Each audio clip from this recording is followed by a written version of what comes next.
आपल्या लग्नाला 10 वर्ष झाली.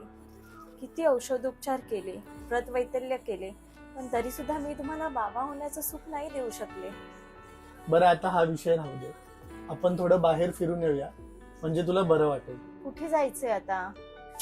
चल म्हटलं ना तुला. अहो कुठे आलोय आपण? तिथे बघ.